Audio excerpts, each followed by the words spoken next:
Serving সিরিজের আজকের ভিডিওতে আমরা ফরওয়ার্ড বেয়ারিং অর্থাৎ সম্মুখ বেয়ারিং থেকে ব্যাকওয়ার্ড বেয়ারিং অর্থাৎ পশ্চাৎ বেয়ারিং এর মধ্যবর্তী কনভার্সনগুলো দেখব। যারা এই ভিডিওটি দেখছেন আশা করি আপনাদের ট্রাভার্সিং এবং বিভিন্ন ধরনের বেয়ারিং সম্পর্কে বেসিক ধারণা আছে, এবং যারা নতুন তারা এই প্রবলেমটি আরও ভালোভাবে বোঝার জন্য এই ভিডিওর ডিসক্রিপশনে দেওয়া ট্রাভার্সিং এবং বিভিন্ন ধরনের বেয়ারিং এর বেসিক সংক্রান্ত ভিডিওটি দেখে আসতে পারেন।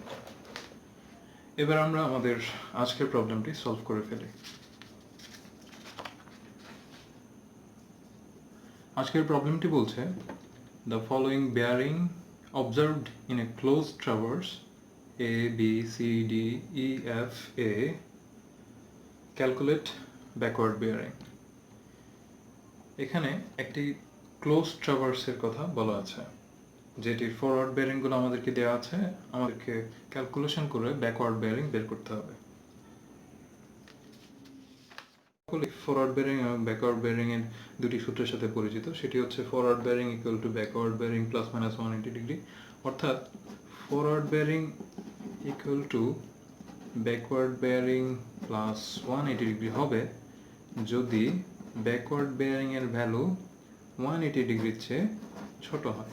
আবার forward bearing equal to backward bearing minus 180 degree যদি ব্যাকওয়ার্ড বেয়ারিং এর ভ্যালু 180 ডিগ্রির চেয়ে বড় হয়। ঠিক একইভাবে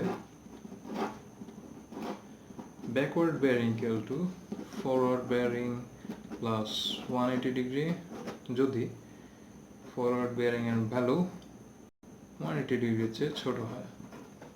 আবার backward bearing equal to forward bearing minus 180 degree যদি ফরওয়ার্ড বেয়ারিং এর ভ্যালু 180 ডিগ্রির চেয়ে বড় হয়।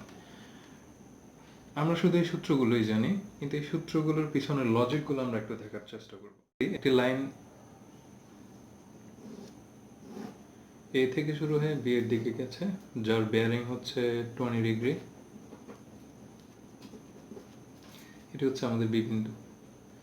সুতরাং এই এ বি লাইনটির সম্মুখ বেয়ারিং হচ্ছে 20 ডিগ্রি। এখন আমরা যদি এই বেয়ারিংটির এই লাইনটির পশ্চাৎ বেয়ারিং বের করতে চাই, এই লাইনটির পশ্চাৎ বেয়ারিং হবে এখান থেকে শুরু করে এতটুকু পর্যন্ত। আমরা যদি এ বি লাইনটির ব্যাকওয়ার্ড বেয়ারিং অর্থাৎ পশ্চাৎ বেয়ারিং বের করতে চাই, তাহলে আমাদেরকে এই কোণটির ভ্যালু বের করতে হবে। এই কোণটির মধ্যে আমরা এখান থেকে এই অংশ পর্যন্ত, অর্থাৎ এখান থেকে শুরু করে এই অংশ পর্যন্ত আমরা অলরেডি জানি এই অংশটির ভ্যালু হচ্ছে 180 ডিগ্রি। বাকি থাকলো এই অংশটুকু। আমরা যদি জিওমেট্রির দিকে ফিরে যাই, জিওমেট্রিতে আমরা জানি যে একান্তর কোণের ক্ষেত্রে কোণদ্বয় সমান হয়ে থাকে, অর্থাৎ এই কোণটির মান যদি 20 ডিগ্রি হয়, এই কোণটির মান হবে 20 ডিগ্রি।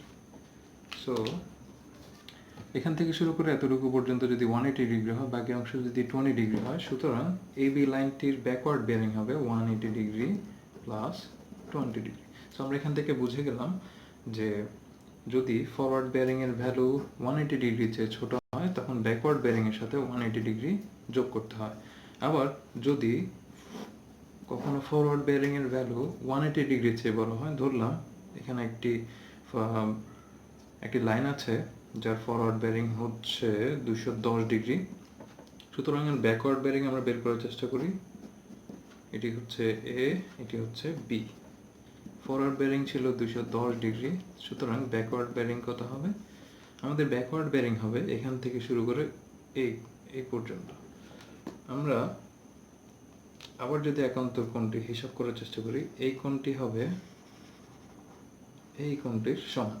সুতরাং আমরা যদি এই কোণটির ভ্যালু বের করতে চাই, আমরা পুরো কোণটির ভ্যালু জানি এখান থেকে শুরু করে এতটুকু 110 অর্থাৎ 210 ডিগ্রি। এই 210 ডিগ্রি থেকে আমরা যদি এই অংশটি বাদ দেই, সুতরাং আমরা এই অংশটি পেয়ে যাব। আমরা যখন 210 ডিগ্রি থেকে এই 180 ডিগ্রি বাদ দিব, আমরা এই অংশটা পেয়ে যাব। অর্থাৎ আমরা পেলাম যে যখন ফরওয়ার্ড বেয়ারিং এর ভ্যালু 180 ডিগ্রির চেয়ে বড় হয়, তখন আমরা সেখান থেকে যদি 180 ডিগ্রি সাবট্রাক্ট করি, তখন আমরা ব্যাকওয়ার্ড বেয়ারিং পেয়ে যাব। অর্থাৎ ব্যাকওয়ার্ড বেয়ারিং হবে 30 ডিগ্রি। বেয়ারিং এবং ব্যাকওয়ার্ড বেয়ারিং এর সূত্রের পিছনের লজিকটি বুঝতে পেরেছি। এবার আমরা আমাদের প্রবলেমটি সলভ করে ফেলি। আমাদের প্রবলেমের প্রথমেই দেওয়া আছে এ বি লাইনের ফরওয়ার্ড বেয়ারিং 203 ডিগ্রি, যেটির ব্যাকওয়ার্ড বেয়ারিং আমাদেরকে বের করতে বলা হয়েছে। আমরা যদি এটাকে একটি ফিগারের রূপ দিতে চাই, ধরি এই বি একটি লাইন যেটি শুরু হয়েছে এখান থেকে, যার ভ্যালু হচ্ছে 203 ডিগ্রি। অর্থাৎ আমরা যদি আনুমানিকভাবে আঁকতে যাই 203 ডিগ্রি ধরলাম, এতটুকু আসলো এ থেকে বি।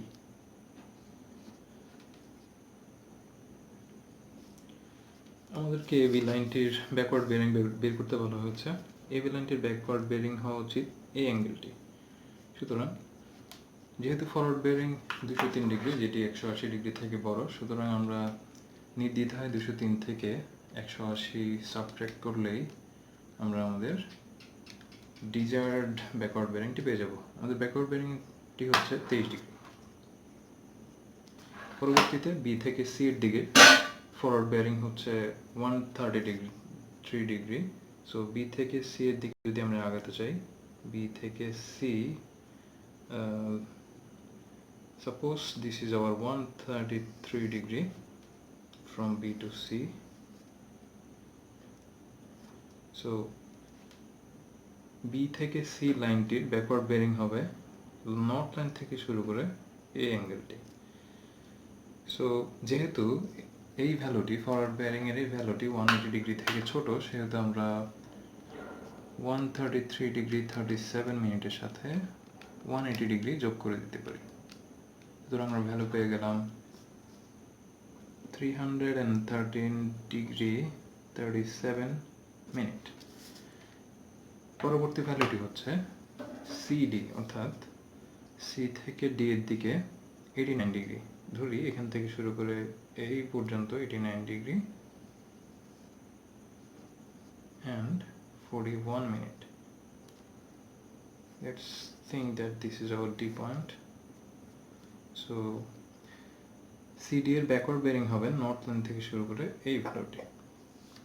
আমরা দেখতে পাচ্ছি যে ফরওয়ার্ড বেয়ারিং এর ভ্যালুটি 180 ডিগ্রি থেকে ছোট, সেহেতু আমরা 180 ডিগ্রি এর সাথে অ্যাড করে দিব 89 degree 41 minute plus 180 degree. Backward bearing এর ভ্যালুটি হচ্ছে 269 ডিগ্রি 41 মিনিট।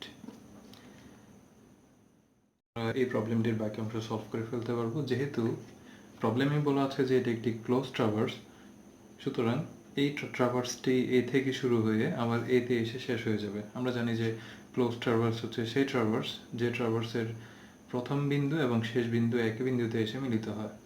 সুতরাং এই প্রবলেমটির সলভ আমরা আশা করি বুঝতে পেরেছি। যদি কারো কোনো সমস্যা থাকে আপনারা কমেন্ট বক্সে জানাতে পারেন এবং এই প্রবলেমটি সলভ করে আপনারা আমাদের ফেসবুক গ্রুপে আপলোড করতে পারেন। ধন্যবাদ সবাইকে ধৈর্য ধরে দেখার জন্য।